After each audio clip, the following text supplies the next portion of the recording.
How often do you hear the expression doubting Tom, doubting Thomas, to describe a person's lack of trust or belief? I heard it often because my second baptised name was Thomas, and my mother would often call me Doubting Tom. The expression originates from today's gospel. Thomas needs to understand, to intellectualise from his senses, otherwise he would not believe. And that was the stipulation that he made to the apostles. When he wasn't there, they said that Jesus came. I want to understand. I want to use my senses, not what you tell me.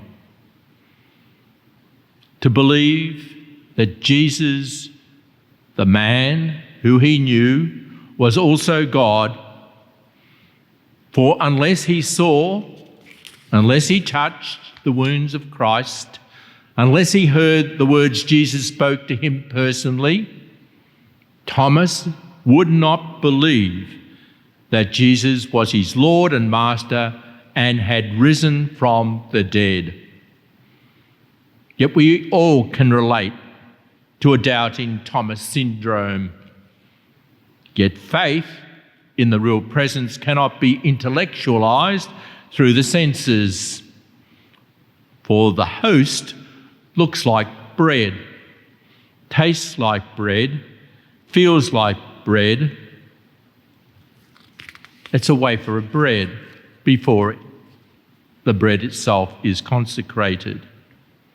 Yet the substance, though not bread, but at the consecration is a new substance.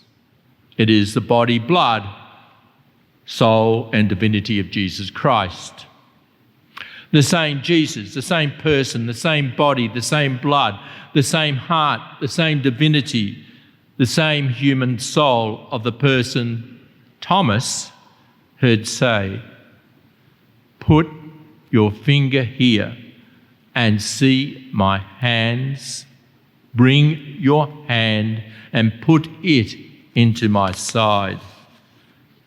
To believe in the Eucharist, to believe in the Eucharistic Jesus, is to have the faith which Jesus asks us, to have the faith of Mary, to have to believe the words that Jesus spoke at the Last Supper.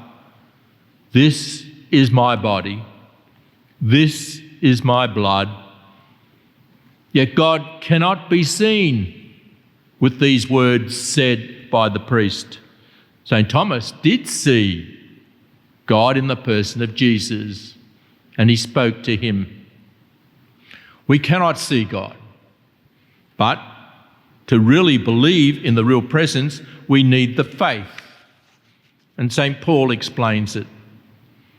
And it requires us to follow up our faith with good works.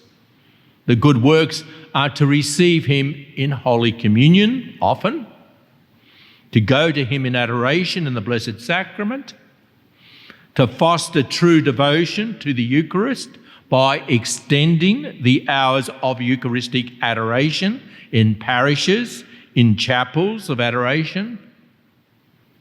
For unless you profess God in the Eucharist, to know God, you do not work for God.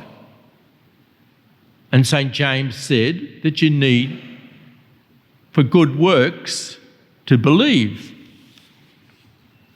For in the words of St. James, faith without works is dead, and you are lip service.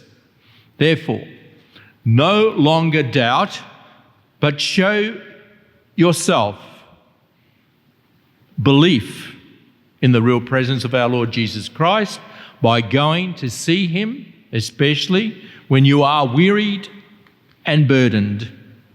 Your faith is your work.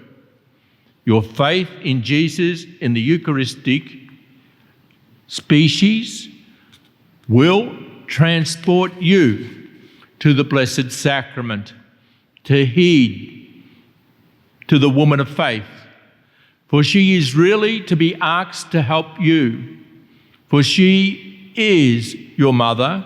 She will not intrude, but is ready to respond to your desire to love Jesus in the Eucharist.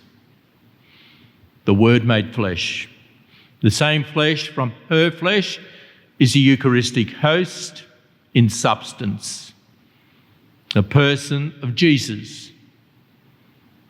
Love Jesus with the heart of Mary, and Mary with the heart of Jesus, because we are being built together into a dwelling place, like Mary, of God in the Spirit.